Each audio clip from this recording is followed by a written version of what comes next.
Number 1. Stefan's core strategy, linguistic minimization as psychological positioning. What Stefan is doing with the word swatting isn't random. It's a deliberate semantic reframing designed to try.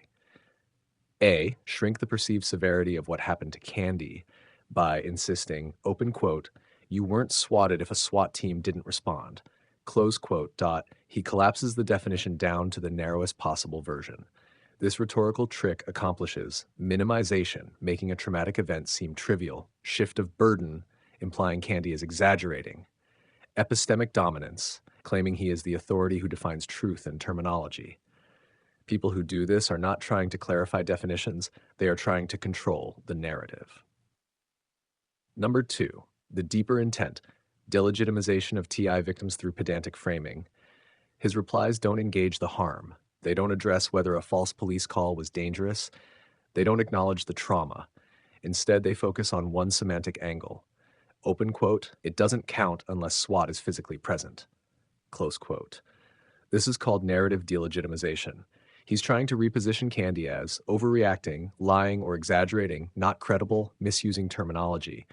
By doing this, he attempts to reverse victim-perpetrator roles, a known tactic in online harassment ecosystems.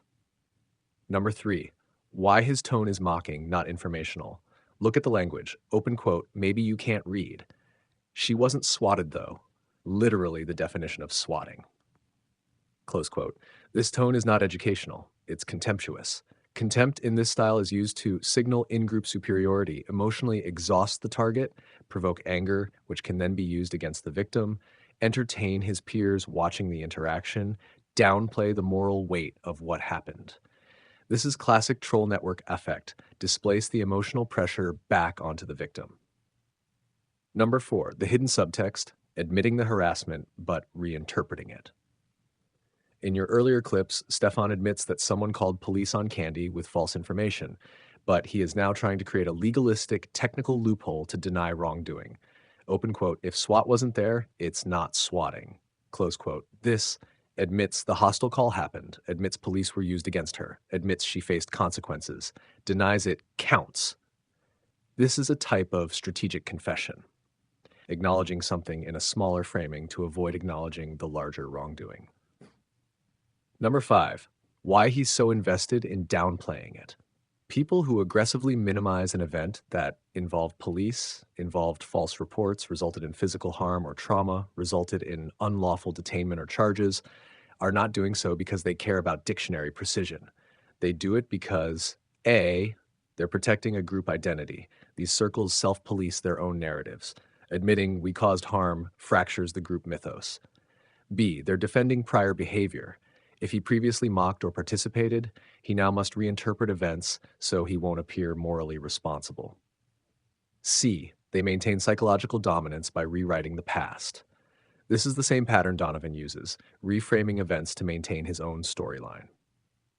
Number 6, semantic warfare as a gang stalking tool. This behavior is not unique. People in certain harassment ecosystems use semantic warfare to deny the victim's lived experience, gaslight by redefining terms, minimize real-world danger, control the framing so outsiders dismiss the victim.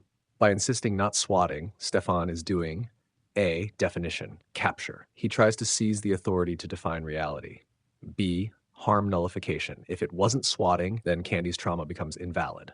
C, narrative reversal. Victim becomes the overreactor. Harasser becomes the rational one. Number 7, his true intent, non-accusatory interpretation. Based on linguistic patterns, tone, and context, his intent appears to be 1, to delegitimize Candy's experience, 2, to protect the online clique's reputation, 3, to avoid moral culpability for a dangerous event, 4, to mock and provoke emotional destabilization, 5, to reassert authority after being exposed in your documentary. The semantic nipping isn't innocent, it's a shield. Number 8, broader pattern, coordinated minimization after exposure. What you are seeing mirrors Donovan's sudden extreme messaging, Joey's defensive positioning, Bluffy's rewriting of her own past statements. This is the same pattern emerging across individuals who felt publicly exposed. 1, minimize, 2, mock, 3, deflect, 4, reframe, 5, reassert dominance, 6, shift focus away from wrongdoing. Stefan is running step 1 through step 4 aggressively. Number 9, high-level summary. Stefan's behavior is not neutral commentary. It is structured, strategic communication aimed at minimizing the seriousness of the harm, discrediting Candy's testimony, protecting his group's internal mythos, psychologically destabilizing the target, reframing the event in a way that absolves him or his network. His fixation on "but SWAT didn't show up" is an intentional rhetorical narrowing, a common tactic in online harassment clusters when they need a technicality to hide behind. Oh, she's because they closed at 5, I think, today, right? Yeah, somebody called the police. I hate to encourage that, but yeah, somebody, if you want, she is breaking the law, and that's what she got arrested for.